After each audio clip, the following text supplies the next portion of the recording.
l'école, qui gère l'école de Palomberie et aussi les activités religieuses, la reprise des activités religieuses. Le dia, nous allons parler de l'éducation.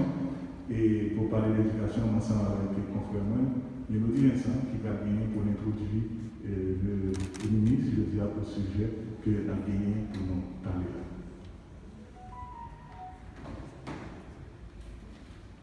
Bien, on a observé tous les confrères sur la presse qui présent matin. On a observé évidemment mon confrère Polo. Merci à tous les journalistes qui présent matin. L'éducation, on connaît l'initiative utile. C'est un outil important pour le développement pays à continuer. Et je vous dis, c'est vraiment un grand contentement pour le ministère de l'Éducation nationale, à travers le ministère, pour prendre la parole pour le cas, évidemment, suite à Conseil président de la République, pour qu'on fasse le point sur différentes planifications et différentes actions le ministère a prévoir pour le secteur, pour reprise activité scolaire. C'est un élément important, mais je vous dis, pour l'éducation pas attendre, c'est dans toutes ces circonstances ça le fait. Et encore une fois, c'est toute collectivité à quoi mettre main pour reprendre l'activité scolaire. Excellence, ministre de l'Éducation nationale, qui aujourd'hui a géré en cadet, parole la parole. Merci. En tout premier lieu, nous avons saisi l'occasion pour saluer tout membre de la presse qui a, presse écrite, presse télévisée, presse parlée, presse en ligne. Et nous avons saisi l'occasion en tout pour nous remercier le président de la République, son excellent Jovenel Moïse, à tout le Premier ministre Joseph Jout, pour support à secteur éducation, notamment dans le dernier moment. Et particulièrement, nous avons dit président merci pour appui et l'idée à travers l'école non publique pour enseignants non publics. Même si malheureusement ça a été un petit temps pour atterrir, mais depuis environ 15 jours, eh bien, dans plusieurs départements, eh bien, nous faisons virement en pile l'école déjà. Il était déjà fait une grandance pour nous et il a continué à faire par département. J'en veux dire, le ministère de l'Éducation nationale lui-même, il n'a pas de capacité pour faire virement sous compte l'école. Mais il y a plus de contrôle qu'il a fait. On a fait l'argent, ça rend plus de contrôle avec comptable public, contrôleur financier. Mais ça fait longtemps déjà qu'il y a 1 milliard de gouttes qui étaient dans le poste comptable pour être capable de résoudre le problème ça. En même temps, on a remercié l'autorité gouvernementale qui est au niveau pour le budget ça qui est fait là, vous mettez provision pour payer une fois tout enseignant qui est dans le système qui a l'aide nomination en main. Et avec dernière mesure ça, côté nous, technicien ministère des Finances, technicien ministère de l'Éducation nationale, notamment dans les ressources humaines, ils ont mobilisé la journée d'emploi limite pour le travail dans le ministère des Finances pour arriver boucher en vanne qui était ouvert depuis trop longtemps. Le problème nous résoudre là, c'est le problème plusieurs décennies dans le système éducatif haïtien.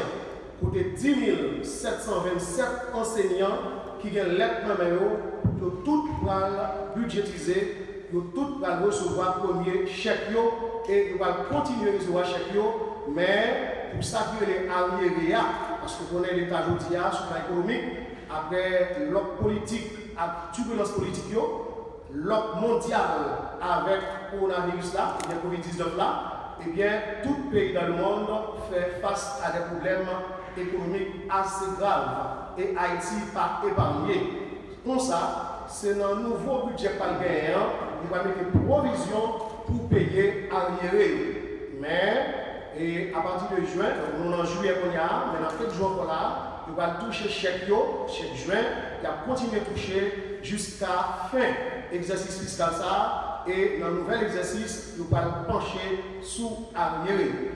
Eh bien, question aujourd'hui, c'est reprise activité l'école pour établissement public, non public, et l'autre encore, tant que l'université tout qui est annoncé. Eh bien, nous connaissons que aujourd'hui, nous n'avons pas dit maladie a disparu.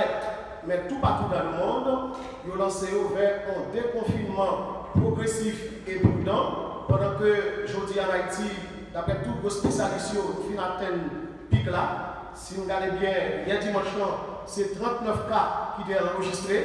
Mais dans tout le week-end, depuis le vendredi à hier, c'est plus de 200 cas. Donc ça veut dire que la maladie est toujours là.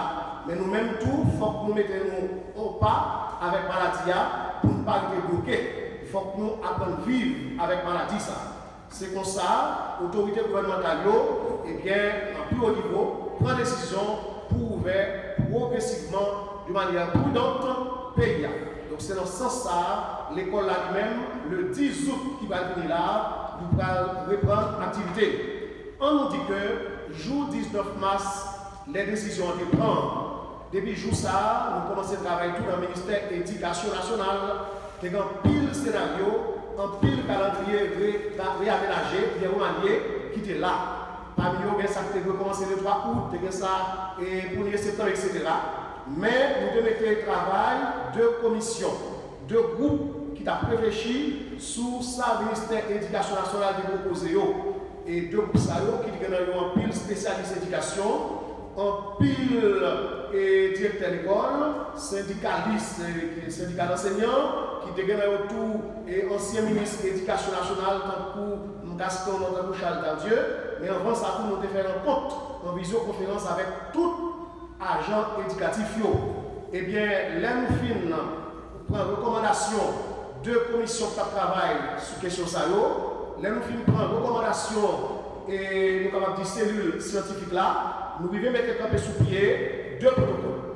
Un protocole pédagogique avec un protocole sanitaire pour nous capables de reprendre l'activité de l'école dans la date 10 août et pour nous clôturer dans la date 9 octobre. J'aime te dire, et ma petite encore dit, dans toute analyse de fait, dans la question de l'école fermée, vous connaissez, ce n'est pas seulement le Covid-19, le coronavirus là, qui dans l'école en Haïti, il y a une turbulence politique autour, qui est la cause d'un paquet de mois à l'école qui est perdu après rentrer l'école là.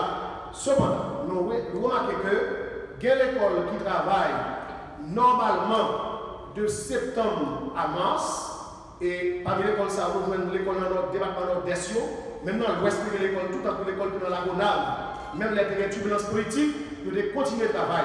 Ils viennent camper dans la décision 19 mars. Mais quand pile dans le tout, malgré Covid-19, qui doit continuer le travail en ligne, sorti mars, arrivé aujourd'hui. C'est comme ça que ça fait travail de décembre à mars, de janvier à mars. Là, nous faisons tout le calcul.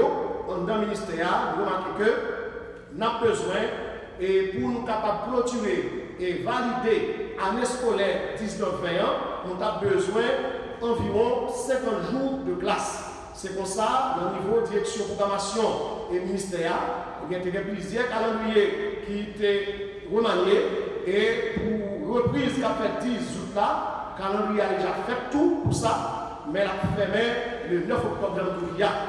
Et nous allons gagner une période de contrôle, période d'examen d'État, qui a fait sorti 12 pour le 14 août et 14 octobre. Ça, c'est l'examen de 9e année émis avec CEF.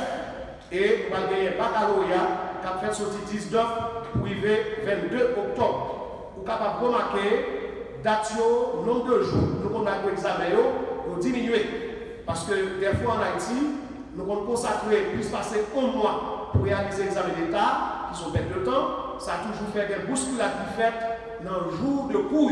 Parce que l'on dit tant de jours de classe, pas forcément des jours de cours.